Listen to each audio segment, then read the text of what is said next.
My name is Archana Mishra, and welcome back to Wellbeing Central. I was introduced to yoga in childhood by watching my father's daily early morning routine and sometimes trying to imitate that.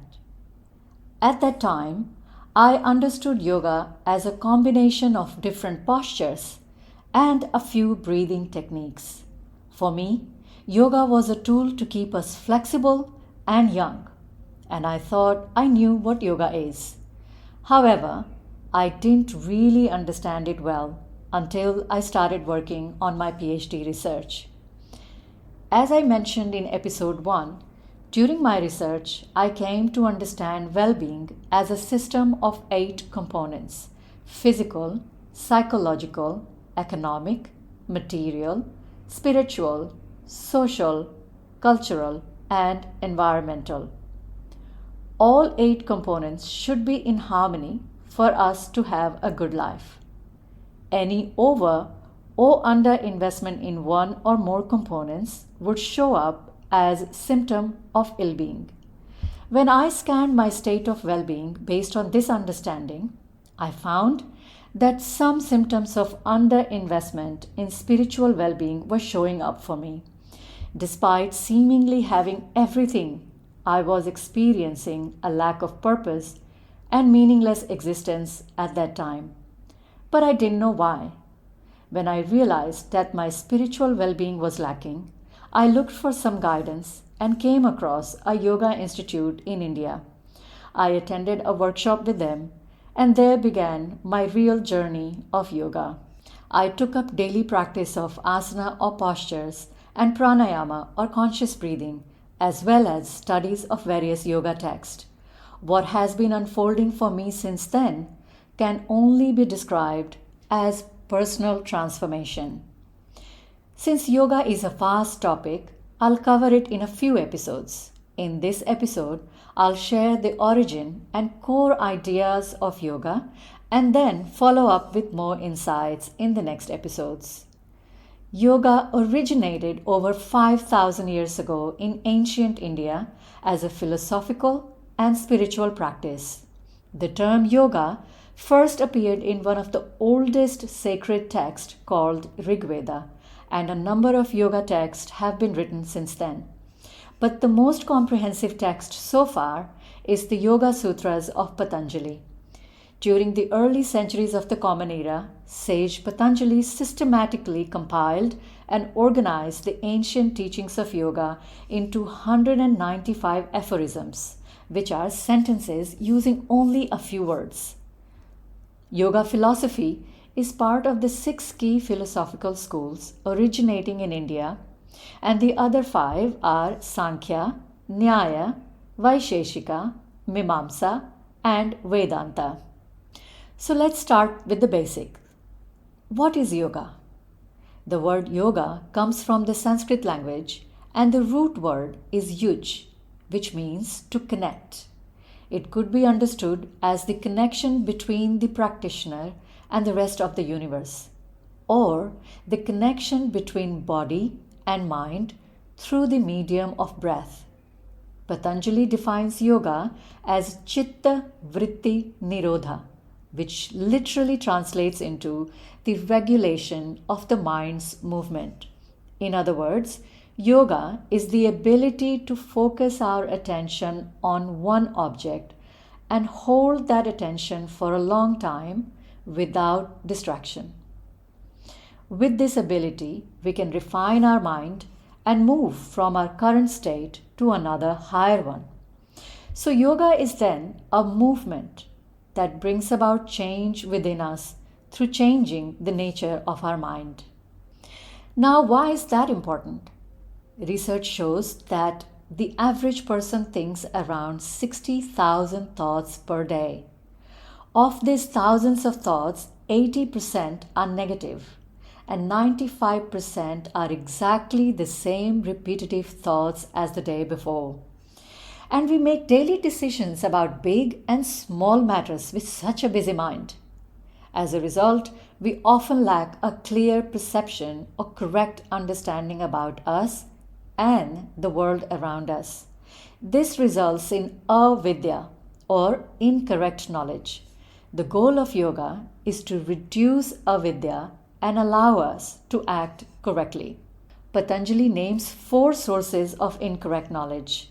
When I learnt about these sources, I could see how they all have an impact on me, either individually or in combination all the time. The first source of avidya is asmita or ego that results in thoughts like, I'm better than others. I'm more educated, so I must know more. I am right and they are wrong. For example, I can recall a time when I used to try too hard to look more flexible and stable than others in yoga classes. My ego drove me to think that I have known yoga since childhood, so I must be better than others, despite experiencing pain and discomfort in certain postures. The second source is raga, or excessive attachment to things with desire, but not necessarily need. So, when I experienced something yesterday that I enjoyed, I want it again, even if I don't need it. For example, a nice cup of coffee from the same coffee place. Or I have difficulty in letting go of things that are not good for me, but I want them anyway. The third one is dvesha, or aversion to people and things that I don't like.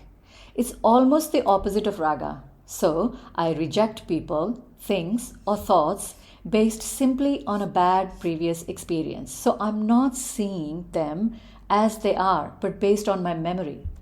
One can also reject things that are not familiar, such as different cultures, perspectives, way of life, or any other reason. Xenophobia, Islamophobia, anti-Semitism, or homophobia are some examples of dvesha. And finally, abhinivesha, or fear. And we find this expression in many aspects of everyday life. For example, young people fear old age, rich people fear taxation. Many of us have fear of being judged, and above all, fear of death.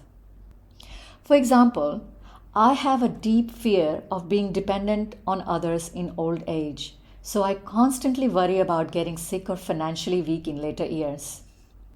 These 4 sources of avidya, either alone or in combination, constantly cloud our perception, and we end up with a general feeling of dissatisfaction in life despite having everything.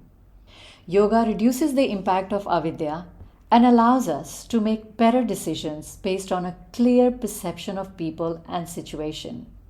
Actually, avidya is better experienced in its absence, meaning we are at peace when we see things correctly and our perception is not clouded by it. Imagine how it would feel when we are not driven by ego, desire, aversion, or fear. The 2 fundamental premises of yoga are Satvada and Parinamvada. Satvada states that everything is real. What we see, experience, feel, dream, think, and imagine are all real and not illusion. This is an important premise as it shows how we are affected by not just what we can see or feel, but also what we can imagine or dream. While everything is true and real, Parinamvada says that everything is in a state of flux and ever changing. The way we see and feel today is not the same as yesterday and will not be the same tomorrow. These 2 notions are quite encouraging.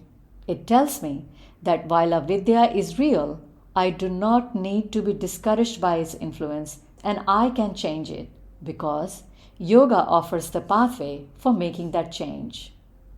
Yoga also gave us the notion that deep within us there is something which is also real but unchanging and constant, which is called Purusha or Drashta. We experience change only because we have something within us that is constant. Purusha means that which dwells inside, and Drashta means that which can see accurately. It is the power within us through which we can perceive things simply as they are. However, Purusha experiences the world through the mind. So when the mind is covered by the veil of avidya, our perceptions are also clouded. The practice of yoga, however, helps us to gradually lift the veil of avidya, and eventually Purusha shines in its own light and we experience the world as it is. Then we are able to take right actions and achieve deep calm and quietness within. With a clear mind, we can improve many aspects of our lives and attain a complete state of well being. However, it's not easy to lift the veil of avidya as our body and mind are conditioned to certain patterns of perception. That is why Patanjali prescribes 3 ways in which we can remove the effects of avidya and change those patterns. First, tapas, which literally means to heat, and it is the way in which we can keep our body healthy and cleanse ourselves internally.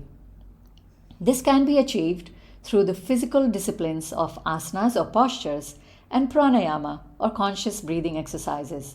Through asanas and pranayama, we can strengthen ourselves and remove any blocks or impurities in our body and mind.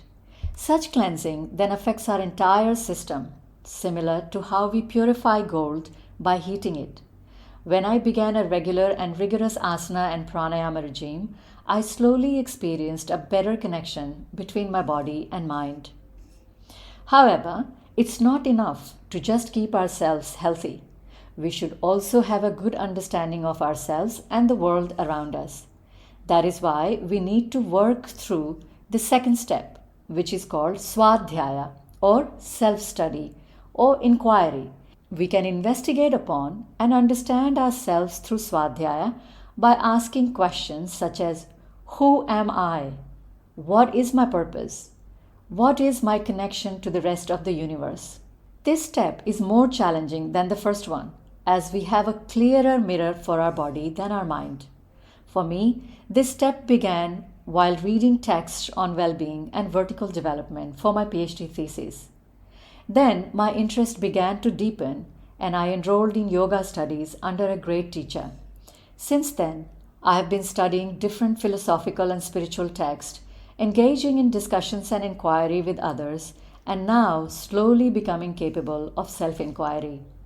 There are many great works that allow us to see ourselves when we read them. For example, the Yoga Sutra, Bhagavad Gita, Holy Quran, Tanakh, or the Bible. We can become healthy through tapas and wise through swadhyaya, but we also need to work and do other things in daily life. And so, the third possible way suggested by Patanjali is Ishvara Pranidhana, which literally means love of God, but it also means certain quality of action. This pathway suggests that we need to do our duties and do them to the best of our ability, but without excessive attachment to the outcome. Because we can control what we do, we cannot control what comes out of it as a result. So the outcome should be the consequence of our action and not the reason for it. Creating Wellbeing Central podcast is my Ishvara Pranidhana, as I'm doing it solely because I believe in sharing knowledge, and the very act of doing it is bringing me joy. This is the outcome itself. I'm open for any other outcome that may arise, but I'm not attached to getting a particular result. With this attitude, I feel quite motivated to create good content without any scope for disappointment from the result. So, in summary, good health, reflective self-inquiry, and action without attachment to results are the 3 fundamental ways in which we can reduce avidya and lead a wholesome life. We can assess our progress by observing how our relationship with ourselves and others change over time. Before I came across the teachings of Patanjali's Yoga Sutra, I used to think that I know what yoga is because I knew postures and breathing techniques. But that wasn't enough. Because despite having good health, I felt a lack of meaning and purpose in life. When I reflected on how the 4 sources of avidya clouded my perception, I realized the reason for that lack. Then I started working through all 3 pathways to decrease the impact of avidya, And over time, I can see improvements in the way I understand myself and others now. Through the practice of physical discipline, self inquiry, and action without attachment to results, I'm developing a sense of purpose, physical and mental strength, as well as better relationships with everyone and everything around me. I have realized that we all have the potential to continuously refine our mind, which then helps us make the right decisions and improve the quality of our actions. Yoga, therefore, is a complete well being system that can be embraced by all of us who desire to lead a good life. The first step, though, is to realize that we need to improve relationship with ourselves and the world around us. So, I now invite you to reflect on these questions. What does yoga mean to you? Check if and how ego, desire, aversion, and fear might be affecting the quality of your decision and relationships. Ask yourself how your life might change if you could reduce their impact through physical discipline, self inquiry, and action without expectation. I now close this episode, and if you have any questions or suggestions, please contact me through my website wellbeingcentral.org. I have also offered suggestions for reading resources on the website in case you are interested. Thank you so much for listening again, and stay tuned for the next episode where I'll offer insights into the 8 limbs of yoga. That is another spectacular offering by Patanjali. Until then, let's get one stop closer to Wellbeing Central.